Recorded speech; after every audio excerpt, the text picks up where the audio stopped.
Mark Forsythe from the BC Historical Federation, and joining you to talk about British Columbia in Flames, stories from a blazing summer, written by Claudia Cornwall. And there's one description in there that jumps out at me still, and it was so hot that cowboys were taking the shoes off horses so they wouldn't spark a fire. And that gives you a sense of the summer of 2017, which was really an historic summer. And we are the Historical Federation. And it is recent history, but it is so compelling.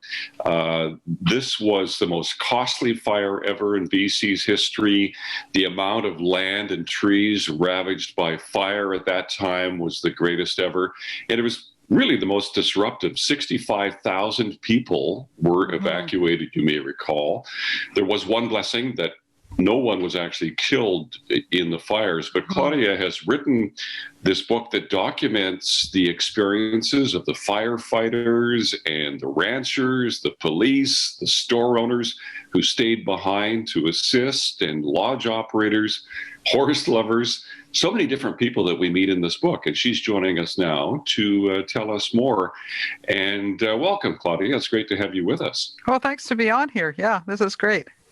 And you'll notice I'm wearing my Kelowna Fire Department T-shirt. This is from the summer of 2003, which up until that time was the worst fire in modern history. And I'll never forget driving through the Kelowna area and seeing the devastation of homes. And then I was in Barriere when the volunteer fire departments left town because the fire was finally out. And it sent chills down my spine. There were volunteer firefighters from all over British Columbia, and people were out on the street in Barriere saying, thank you, thank you. And that sense of community, it comes through loud and clear in your book. And maybe you could tell us, first of all, a bit about your own personal connection to the fires.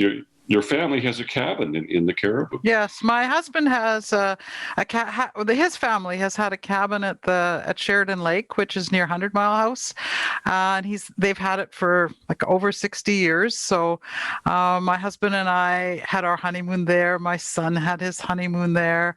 It's kind of a storied place in our family, and the idea that it would go up in smoke was really pretty awful for us. I mean, we really worried about it. And it's not, as you can see from the picture, it's not like a glamorous place. It's not palatial or anything. It's one of your, typical old cabins, small, and they're all over British Columbia, exactly like that. They're very simple, but it takes you to the wilderness, doesn't it? That's right.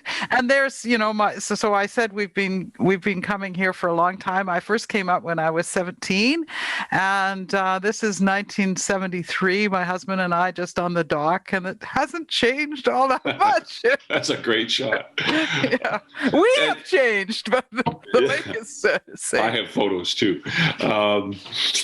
How did you know something was up, though? I think you were at your cabin when that Elephant Hill fire first erupted in July of 2017. Well, we were at the cabin. We had just gone up. We went up actually on July the 7th. This was the day of infamy when there were so many fires all over the place. And we were driving, so we weren't really too aware of what was happening. But people started to phone us and say, there's fires everywhere. And we did pass a fire at Little Fort as we were driving in. And there were fires at Ashcroft we heard about. There was a fire at near 100 Mile House. And what concerned us, I guess, when we were at the cabin that night is the reports that the highways were closing all around us. Like we couldn't go south on Highway 97 because of the fires at Ashcroft and Cache Creek. You couldn't go down through the Pemberton Duffy Lake roadway either. The road there was closed. The road to the north was blocked by the fire at 100 Mile. So it just felt really like we were going to be closed in, and that made us very nervous. And we had an old elderly friend with us. She was about 93 or something. I was worried about her. We had our cat. I thought, so we actually left. We stayed the night. We stayed one more night, and then we left, and we were back in Vancouver on the 9th. I think she was pretty feisty. She didn't want to go, did she? But, no, she's feisty. Our friend Jane, yeah. The conditions that existed in the summer of 2017, maybe just a quick reminder and set the scene why it exploded the way it did. It had been a very dry June, and in Ashcroft they hadn't had a drop of rain all summer, and we'd had the pine beetle epidemic that had been going for some years. In total, 18 million hectares were attacked by the pine beetle, and half our pines on those lands were killed. So there was a lot of fuel on the ground, a lot of dead trees. And Gary Filman, who did a report after the fire that you mentioned, the 2003 fire, said that one of the major risks for these mega fires was fuel on the ground. And by 2016, that problem had not been tackled. 685 million hectares had been identified as being at high risk because of all the fuel on the ground. And by 2016, not very much had been done. 8% or 80,000 hectares had been treated, had the either the fuel burned off or taken away, but that was it. And so we just hoped it wouldn't come back, right? That was the problem, that kind of thinking about it, and not committing to reducing that understory. So that was a problem. It was a very hot summer, which increases the risk of lightning strikes, and so it was just the perfect conditions for a storm. And on the 7th, you had high winds, you had a lightning storm around Williams Lake and Riske Creek.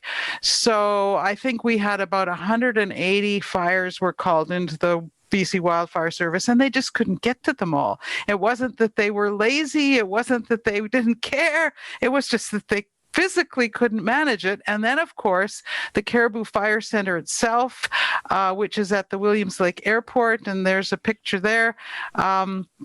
This is the helicopter, right? And this is at the airport, and they have to evacuate, don't they? They had to evacuate twice at the Caribou Fire Center, and this was kind of the brains of the operation. So when that went, I mean, it was very difficult to coordinate things. They were in confusion. They didn't know where to go. I mean, firefighters didn't know where to go. And I know of one group of firefighters. They were told to go north from Williams Lake, and they just drove a little too far, but they did find some fires to fight, but it was all very confusing.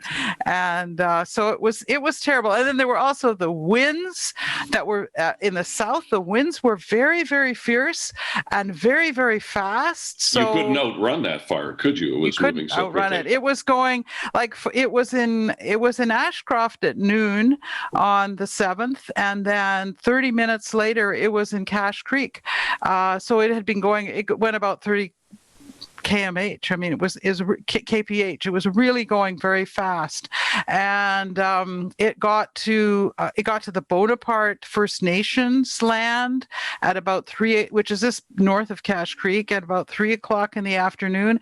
And if they hadn't decided to stay and fight the fire, which they did, I mean, they sent the older people and the children off, and some people stayed behind to fight the fire. If they hadn't made that decision, they wouldn't have had, their homes would have been gone.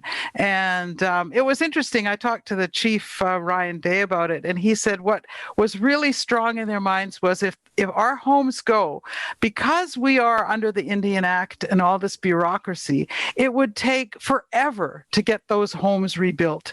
And so they were determined, we have to save them, because if we don't save them, we'll be homeless. Exactly. And so they were very determined. And they didn't have much equipment. They had a kind of old they had an old water system that wasn't much good.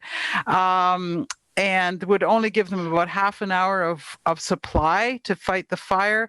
They did eventually use a backburn to protect their reserve, and they have a lot of knowledge of the local conditions of the winds. I mean, they've been there for thousands of years. They really know the area, and so they were able to set a successful backburn and save the reserve. I think they only lost one shed, but their daycare center, their community center, everything like that, the church, all and a historic church of that. Yeah. It's a beautiful old church. Yeah. What I really enjoyed about reading your book is how you tell stories of individual experiences, and I know it's hard in a short interview to highlight all of them, but maybe you could take us through a couple of favorite examples of how people dealt with this, because there's so many different responses to right. Yeah. What comes to mind first? Well, I like the story of there's a lady called Krista Vieira. She's a proprietor of the 70 Mile grocery store, and what I thought was interesting for her is she woke up one morning and the Canadian Army had pulled in, and she'd never seen anything like that, pulling up, lining gas up, and that was, I don't think that sight has been seen in Canada ever before. What a great image! So, but it reminds you just how serious this was when you're calling in the military to assist, right? There was a state of emergency, and there were people who were ordered to evacuate. Most did, but some didn't. And for instance, there are ranchers who decide to stay and fight because many of them were prepared for this, weren't they, or this possibility? Yes, I think so. Yeah. Well, you're allowed to stay, provided that you don't, go off your own property, because they're worried about looting. So there were people in the area, definitely who stayed in. And actually, Krista at the 70 Mile House was asked to remain to help with the evacuation. I mean, people would be leaving. They'd want gas. They'd want snacks. They'd want, sorts of things. So she was asked to stay by emergency services. And the other story, which I thought was interesting, is Sam Smolin, who is in the next slide after the tank at the gas station. She was a rookie, and it just shows you kind of what can happen during the fires. She was just a rookie firefighter. She is a trained forester, and they do get some basic training in firefighting because there wasn't any. And she works for the Alkali Resource Management Company in Alkali Lake, and her job is to help manage the forest. But there wasn't normal forestry work available because of the fires. And so her boss said, well, do you want to join a firefighting crew? So she said, sure.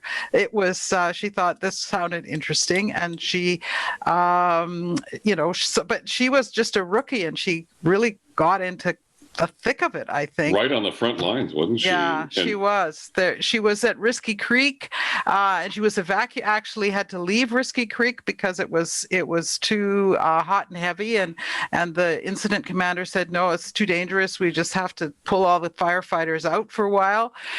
She went back to Williams Lake, and there she and her crew. So this is the Alkali. She's with the Alkali Lake Unit crew, and these crews are always a group of about 5 people who work on fires together. And she was the only woman in the group, and she was the only non-native person in the group. And at first they kind of teased her because, she was a woman, and the clothes didn't fit her properly and things like that. But she was pretty good with GPS. So she got the guys' respect. I think at one point you write that they didn't want her to leave. That's right. One of them was going to resign if she wasn't part of the crew. Yeah. They really wanted to keep her there. So anyway, on the I guess it was the 15th of July, she found herself with her crew at the top of Slater Mountain, just behind Williams Lake, because Williams Lake was in in a very dangerous position because of the log yards at the north end of the lake, of Williams Lake. And if the log yards go up, then they couldn't save the town. So Lee Todd, who is the next person on the slides there, he's a local businessman, and he had been fighting fire since he was 14, and he thought that more should be done. The BC Wildfire Service, in his view, wasn't doing enough, and so he mustered a group of friends, including Sam Smolin's boss, Gord Chipman, to help out and put fires out as the fire was on Slater Mountain to keep them away from the log yards. And so Sam worked all night with her group, and in the morning, the 16th, her boss, Gord Chipman, said, "You've saved Williams Lake." And she says, "I didn't know if it was really true, but they all gave themselves high fives and they were very happy." And some people said, okay, it was a lucky shift of wind, but it was also some strenuous effort to take advantage of perhaps a little bit more favorable wind conditions. So they managed to put it out. Yeah. That's incredible. And another really compelling story, since we're talking about Williams Lake, you describe how the horse community came together to save hundreds and hundreds of horses, and they took them to the Williams Lake Stampede. Is that right? To the Stampede grounds. So this was the initiative of a woman called Lana Shields. She asked the people who operate the Stampede grounds, or the Stampede, whether she could use the Stampede grounds to shelter horses, because she knew that the ranching community around Williams Lake was in danger, and there were lots of fires, and people were wanting to get their horses out, and they needed a place to go. So she coordinated that, and it was done all through Facebook. She posted that people could bring their horses to the grounds. Then she realized, oh God, I have to have hay, I have to have water, I have to have more corrals to accommodate all these horses. And so she put out pleas for assistance, and then they had to have more volunteers. And then they needed, some people said, well, I've got horses, but I can't get my horses out. I don't have transport. So she had to find transport. And it was all done on Facebook, which was amazing, I thought. The role of social media, it was powerful, wasn't it, through this whole experience? It was, and in her case, so they saved over 300 horses, and eventually Williams Lake was evacuated. So they took the horses to, all again through volunteer efforts. They took them to Prince George, where there was an equestrian center, and the horses were all accommodated there. And she had this little notebook in which she recorded, where the horses were taken and who had them and all this. No horse was lost. I mean, everybody got their horses back. Nobody got the wrong horses. No horses were stolen. I thought it was amazing, and she didn't do a computer. She just had this little notebook with all this handwritten, and I thought it was a marvel of organization, really. No committee involved. No, yeah. We're going to see an image of a local RCMP officer who you highlight in the book as well, Sven Nilsson, and he was in the thick of it, wasn't he? He was, and he was. It's interesting. I mean, the way he's dressed. I went for an interview in the detachment office. This was after the fires, of course, and he's all, you think of him, he looks like a really burly, tough cop. But when he was talking to me, I mean, he teared up telling me about some of the events, about how a woman who worked for the RCMP, she wasn't a police officer, she was just helping out in the office, and she lost her home, and he was obviously deeply moved by that. And, And she came back to work, right? The next day? She came back to work, and she said, well, this is going to help. He said, you really want to come back to work? I mean, and she said, yeah, this will help me. So he said, okay, if it's going to help you, just come back. But he was, there's another funny story, I thought. They had to be very resourceful and kind of, a lot of local kind of initiative people had, because he found that he didn't have enough police officers to man all the checkpoints that they had to man, and they were sending all the police officers up to Williams Lake. They were mustering them in the lower mainland in Chilliwack and then sending them up to Williams Lake. And he thought, well, I got to get some more police officers, and they aren't listening to me. So he told one of his junior officers, he said, when that bus comes by, because it came by at a regular time of day, he said, stop the bus and, take some officers off. And the guy said, what? You really want me to stop the bus? He said, stop the bus. So this junior officer see the bus, and he stopped the bus, and he said, you, and you're coming off the bus. And so they all thought, okay, this is official. And they got off the bus. He got his officers. Well, he got into a little trouble for that, but it worked anyway. That's a great story. Yeah. So they had to be very kind of use a lot of initiative and to cope on the ground. Yeah. And there was a lot of that going on. People working their ways around roadblocks and also ranchers who decided to take a stand and fight these fires on their own. And I use the word fire, but you talk about it as a beast, a monster. Yeah. What do people tell you? And here's an image that gives that sense. What do people tell you about what it's like to face that and try and fight it? Well, I think that if it gets like this, what you're seeing there. You're moving the other direction.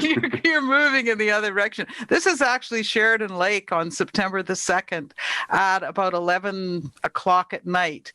And I know people who stayed at Sheridan Lake, which is our lake. Most people left, most cottagers like us left, but a resort owner at the southwest corners decided to stay.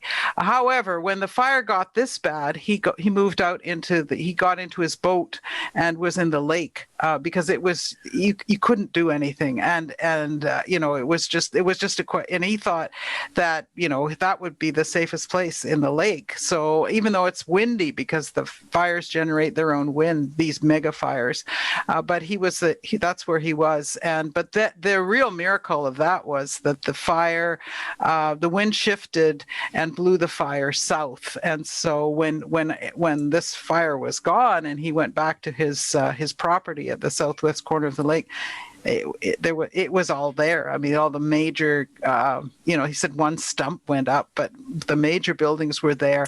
And then, of course, and the firefighters had all been taken out at that point. When the fire was like this, the firefighters were taken out. The planes were taken off because it was just too dangerous to fly and you couldn't see properly. And so there was really it was just waiting for what would Mother Nature do. And she helped us out.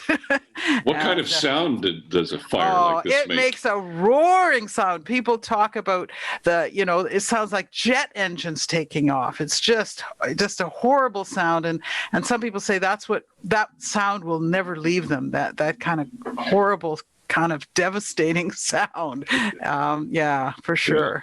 Yeah. And Chris, I believe, is the man who also saved all of those cabins near him, including yours, I think, or cabins near you. He was part of the he was part of that effort. I mean, there was they had some contract firefighters in, and he helped to ferry the contract firefighters to all the cabins along the lake shore. And so they really pulled out the stops. I mean, this was once the fire had receded. They were worried about it coming back north again because you never know what the fire is going to do. So they put pumps and all kinds of things on all the cabins on the south shore of Sheridan Lake. We felt very well, treated and very well accommodated. I mean, it's weird because at Pressy Lake, the firefighters were taken off and there was no structural protection, and 30 homes. They lost a lot of 30 homes. 30 homes. And after speaking with so many people after this event, what struck you about how it affected different people in different ways, even 2 or 3 years later? Well, some people will never be the same. I mean, the people at Pressy Lake, I talked to one gentleman, Ray Polikangas. I mean, he lost a cabin that his father had built, and it had been in the family, kind of like ours for 60 years, a beautiful Finnish style cabin. And his family had been there, and they probably won't be able to rebuild because the rules have changed about where you situate a cabin. And so now the cabin has to be further back from the lake, and the outhouse has to be, or whatever. Septic the septic issues, right? Yeah. Has to be further back still, and it would be, in his case, in the road, and it's all so impossible. I don't think he's going to be able to rebuild. So, I mean, that's a tragedy. And I know other people, one person that I wrote about who was a very resourceful and very, brave person. He was an amputee and just hobbling about on his property in crutches and still managing to, put up houses. And this was near Clinton. And but his place was saved, and that's all great. But now he has COPD from the lung disease, that smoke. Because of the smoke. And he thinks, maybe I shouldn't have done what I did. And I say, well, who knows? But so some people's lives will never be the same. And I think we have to remember that. I mean, we like to think about how resilient we are and how much the communities came together. And all of that is true, that people did help each other. And there was this tremendous upwelling of help and people, just giving to each other, sheltering their animals, lots of generosity demonstrated.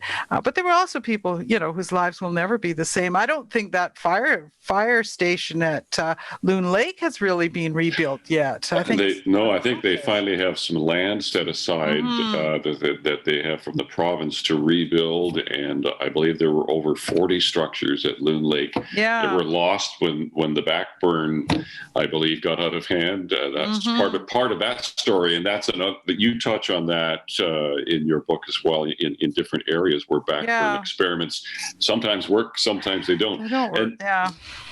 Just in closing, maybe you could take us back to Sheridan Lake, and it's such a devastating experience, but it's a natural process, forest fires, and the rebirth that comes following these events. And maybe describe what we're looking at right now. This field was, it was so hot and heavy that you can see that there are just a few stumps left. Most of the trees have been completely consumed, most of the stumps completely consumed. And when we first saw this field after the fires, it was ash. It was just like a moonscape. And I thought nothing would ever grow there again. And the next summer, which is 2018, this is 2018, so a year later, you have all this fireweed.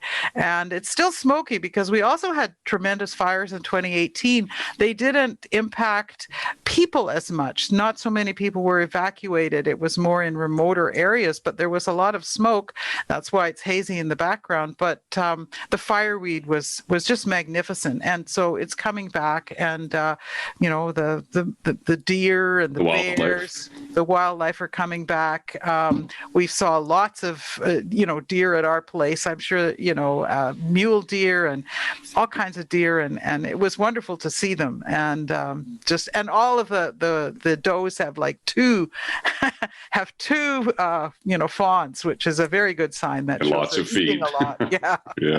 Yeah. Well, Claudia, thank you so much for your time, and congratulations on your book, British Columbia in Flames: Stories from a Blazing Summer. We encourage people watching to get a copy. It's published by Harbour Publishing, another fantastic British Columbia publisher. Thank you so much, Claudia. Okay, thanks so much, Mark, for your interest in the book.